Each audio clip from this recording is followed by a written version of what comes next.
In the blood-soaked annals of Roman imperial history, few stories capture the depths of human cruelty and desperation quite like that of Sporus, a beautiful young boy whose fate became intertwined with one of history's most notorious emperors. This is not merely a tale of political intrigue or military conquest, but a haunting examination of power's ability to strip away humanity itself, leaving behind only the grotesque theater of imperial whim. Spor's story unfolds like a nightmare within the marble halls of ancient Rome, where the line between love and possession, between honor and degradation, dissolved entirely under the mad gaze of Nero. The year was 65 AD, and the Roman Empire stretched from Britain to the Euphrates, its power seemingly limitless under the rule of Nero, Claudius Caesar Augustus Germanicus. Yet, within the opulent walls of the Domus era, Nero's golden palace, a darkness festered that would soon consume an innocent young life. The emperor, now in his late 20s, had already shocked Roman society with his theatrical performances, his architectural excesses, and his volatile relationships with those closest to him. Rome itself bore the scars of the Great Fire of 64 AD, and whispers of the emperor's madness echoed through the streets like smoke from the still, smoldering ruins. In this world of imperial excess and casual cruelty, young Sporus lived as a freedman in the imperial household, a position that, while technically free, offered little protection from the whims of absolute power. Historical accounts describe him as possessing an almost ethereal beauty with delicate features and a graceful bearing that would prove to be both his distinction and his doom. The boy had caught the attention of the imperial court not through any ambition of his own, but simply by existing in a world where beauty itself could become a currency of suffering. The catalyst for Sporus' tragic transformation came in the form of a woman's death. Pompeius, Sabina, Nero's second wife and the great love of his tumultuous life, had died under mysterious circumstances in 65 AD. Some ancient sources suggest Nero himself killed her in a fit of rage, kicking her while she was pregnant, though other accounts point to complications during childbirth. Regardless of the truth, Poia's death left Nero devastated, consumed by a grief that would soon curdle into something far more sinister. The emperor's mourning took on an obsessive quality as he desperately sought ways to resurrect or replace the woman he claimed to love above all others. It was during this period of imperial mourning that fate delivered Sporus into Nero's sight. Whether through coincidence or design, the young freedman was noticed by the emperor, who was struck by what he perceived as a startling resemblance to his dead wife. Ancient historians, like Cassius Dio and Suetonius, recorded that Nero became fixated on this resemblance, seeing in Sporus' delicate features an opportunity to somehow reclaim what death had stolen from him. The emperor's grief adult mind began to conceive of a plan so audacious and horrific that it would shock even the jaded sensibilities of imperial Rome. The decision, when it came, was swift and irreversible. Nero commanded that Sporus be castrated permanently, altering the young man's body to better serve the emperor's twisted vision. This was not merely physical mutilation, but a complete erasure of Sporus' identity as a man, transforming him into something that existed solely for Nero's psychological comfort. The castration was performed by imperial physicians, likely in the sterile luxury of the palace's medical quarters, where screams could be muffled by marble walls, and the boy's protest could be dismissed as the insignificant complaints of property. Following the mutilation, Nero's plan revealed its full horror. The emperor, announced his intention to marry Sporus in a public ceremony, treating the traumatized young man as a replacement for his beloved Poia. This was not marriage as Romans understood it, but a grotesque parody that violated every social, religious, and legal custom of the empire. Sporus was given a new name, Sabina, after the dead empress, and was dressed in the finest women's clothing, adorned with jewelry that had once belonged to Pompeia herself. The emperor's household was commanded to treat Sporus as the empress, addressing him with feminine titles and observing all the protocols due to an imperial wife. The wedding ceremony itself was a spectacle of imperial madness played out before the horrified eyes of Roman society. Sporus, barely recognizable in his elaborate feminine attire, was led through the rituals of Roman marriage, while the emperor played the role of devoted bridegroom. Ancient sources describe the ceremony as both magnificent and deeply disturbing, with all the pomp and circumstance of a legitimate imperial wedding, masking the fundamental horror of what was actually taking place. Guests were forced to participate in this charade, offering congratulations and wedding gifts while privately recoiling from the emperor's grotesque theater. The aftermath of this bizarre union saw Sporus paraded through Rome as Nero's empress, forced to appear at public events and ceremonies in his feminine guise. The young man, now completely dependent on the emperor's protection and favor, had no choice but to play his assigned role. He was required to accompany Nero to the theater, to official functions, and even to private dinners where he would be displayed like a precious object, a living memorial to a dead woman. The psychological toll of this existence of being forced to live as someone else, entirely someone who is not only dead, but whose death may have been caused by the very man who now claimed to love her. Memory must have been devastating beyond measure. During these public appearances, Roman citizens would witness the strange sight of their emperor accompanied by what appeared to be a beautiful young woman. But knowing the truth behind the elaborate facade, some historians suggest that the Roman people, while accustomed to imperial eccentricity, were deeply disturbed by this particular display. The sight of Sporus, dressed in the regalia of an empress, but bearing the subtle signs of his true nature and his surgical mutilation, served as a constant reminder of the depths to which their emperor had fallen. It was a living symbol of power's ability to corrupt not just the soul, but reality itself. The relationship between Nero and Sporus, if it can be called that, was characterized by the emperor's possessive obsession and the young man's complete powerlessness. Nero treated Sporus as both a beloved wife and a cherished possession, showering him with gifts and attention, while simultaneously denying him any agency or identity beyond his role as Poia's replacement. The emperor would address Sporus by his dead wife's name, speak to him as if he were actually the woman he had lost, and expect him to respond in character. This psychological torture, the constant demand to embody someone else's identity, while his own was systematically erased, represented a form of cruelty that went far beyond physical harm. Ancient sources provide glimpses into the strange dynamic of this forced relationship.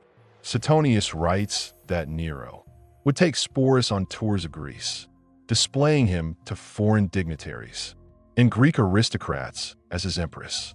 These journeys must have been particularly harrowing for Sporus, as he was forced to maintain his feminine persona in unfamiliar settings, surrounded by strangers who either believed the charade or were forced to pretend they did. The constant performance, the inability to ever drop the mask or express his true feelings, created a prison of identity from which there was no escape. The emperor's treatment of Sporus also revealed the depths of his own psychological instability. Nero's love for Pompeia had been possessive and often violent during her lifetime, and his relationship with her replacement carried the same dangerous intensity. The emperor would fly into rages if Sporus failed to perfectly embody the memory of his dead wife, punishing him for failings that existed only in Nero's disturbed imagination. Yet the emperor could also be tender and generous, lavishing expensive gifts on Sporus and treating him with the affection he had once shown. Hoya, creating a cycle of abuse and reward that must have been psychologically devastating. As the months passed, the bizarre nature of this arrangement became increasingly apparent to everyone in the imperial household. Servants and courtiers were forced to navigate the complex etiquette of addressing Sporus as an empress while knowing the truth of his situation. They witnessed the daily humiliations, the constant need to maintain a feminine persona, and the psychological toll it took on the young man. Some may have felt pity, others revulsion, but all were complicit in maintaining the elaborate lie that had become the foundation of Nero's emotional stability. The strain of this existence was evident in every aspect of Sporus' daily life. He was required to wear women's clothing at all times, to speak in a manner deemed appropriate for an empress, and to participate in activities and conversations that reinforced his assigned identity. The surgical mutilation he had endured made certain aspects of this performance easier to maintain, but it also served as a constant physical reminder of what had been taken from him. Every movement, every gesture, every word had to be carefully calculated to maintain the illusion that he was indeed the woman Nero wanted him to be. The political implications of Nero's actions were not lost on the Roman Senate and the broader aristocracy.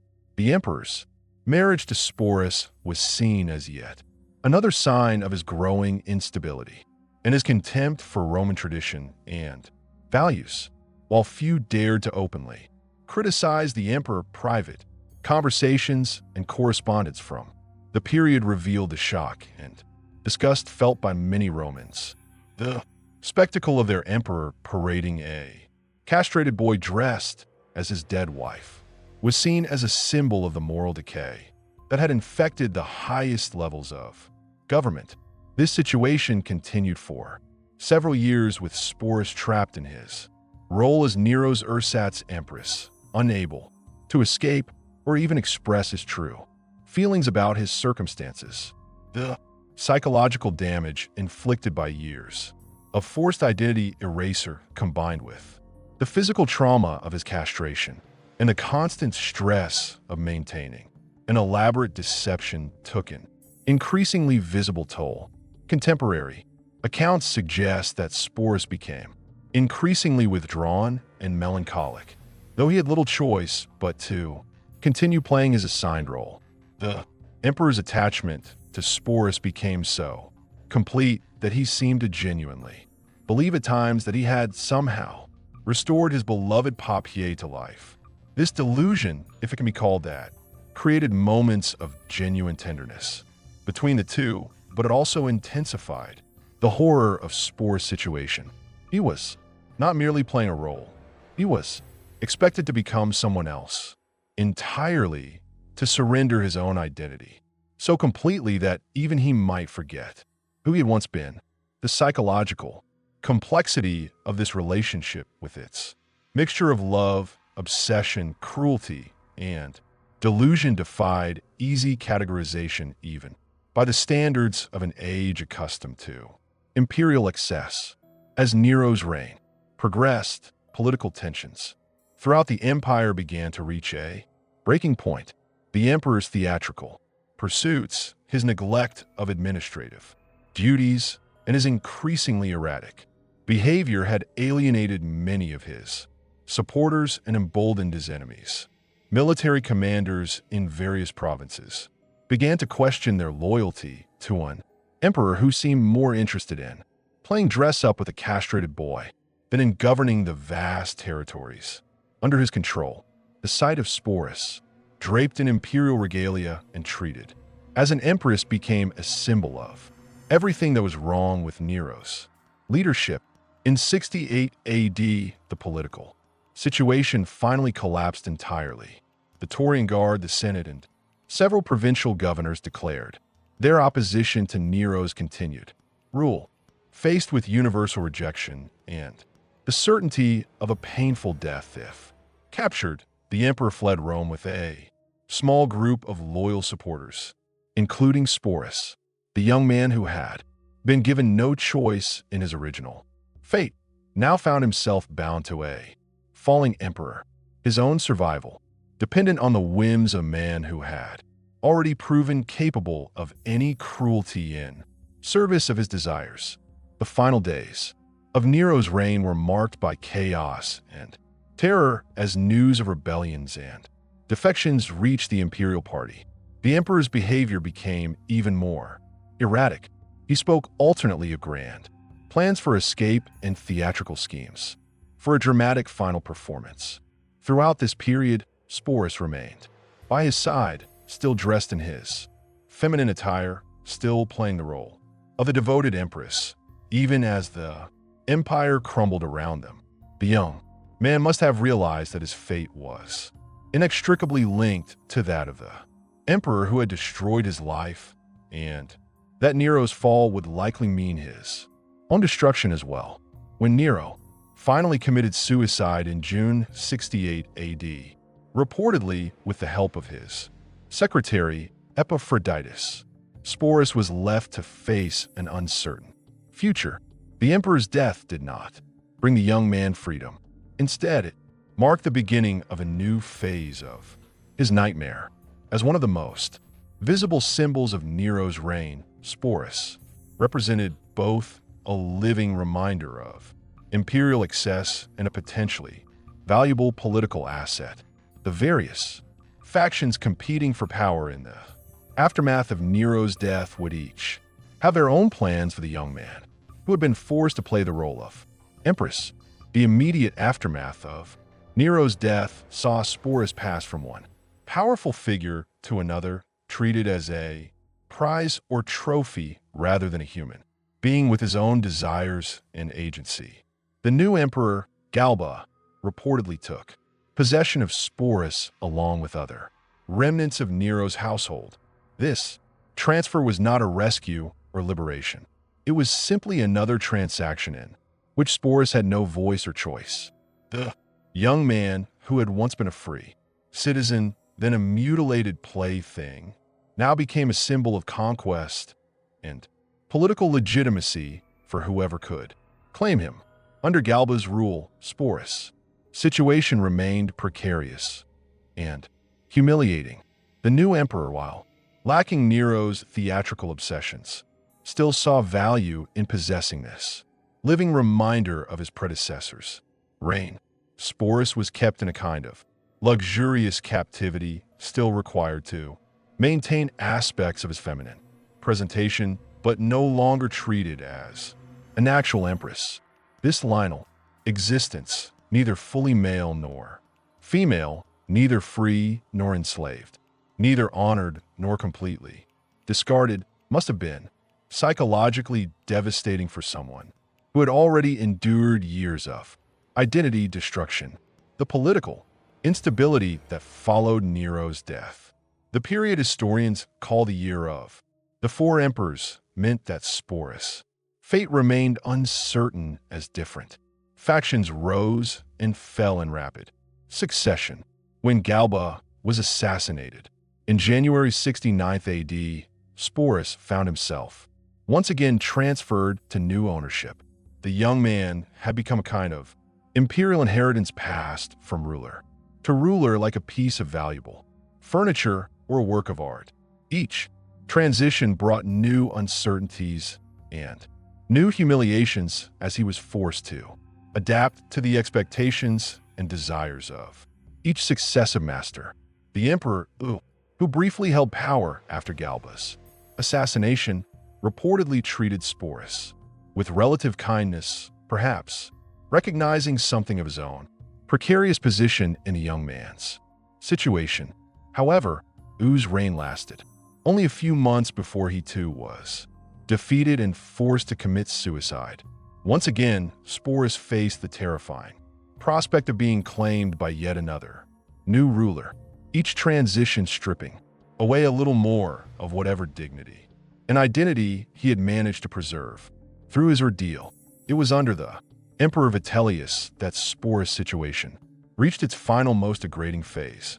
Vitellius, who had defeated U and claimed the purple for himself, apparently decided that Sporus would provide entertainment for the Roman masses. The emperor planned to force the young man to appear in the arena not as a gladiator, but as a participant in a grotesque reenactment of the rape of Pesfanini, the mythological scene of a young maiden's abduction and violation. This plan represented the ultimate degradation. Sporus would be forced to play the role of a woman being sexually assaulted for the amusement of thousands of spectators. The prospect of this final humiliation proved to be more than Sporus could bear. After years of forced feminization, identity erasure, and sexual exploitation, the idea of being violated in public as entertainment for the Roman mob was apparently the breaking point. Ancient sources record that Sporus chose death rather than endure this ultimate degradation, taking his own life before Vitellius could carry out his cruel plan. In his final act, Sporus reclaimed the one thing that had been denied him throughout his ordeal, the power to make his own choice about his fate. The suicide of Sporus marked the end of one of the most disturbing episodes in Roman imperial history. His death was not mourned by the general public, nor was it seen as a significant political event. He had been reduced to such a state of dehumanization that his passing was noted primarily as a minor inconvenience to Vitellius's entertainment plans. Yet in choosing death over further degradation, Sporus demonstrated a courage and dignity that had been systematically denied him throughout his adult life. His final act was both a rejection of the role he had been forced to play and an assertion of his fundamental humanity. The story of Sporus forces us to confront uncomfortable truths about the nature of power and the human capacity for both cruelty and survival. In a world where absolute authority could transform a free young man into a living doll, where identity itself could be surgically and psychologically altered to serve the whims of a madman, we see reflected the darkest possibilities of unchecked power. Sporus' tragedy was not merely personal. It was a symptom of a system that valued human beings only insofar as they could serve the desires of those who held ultimate authority.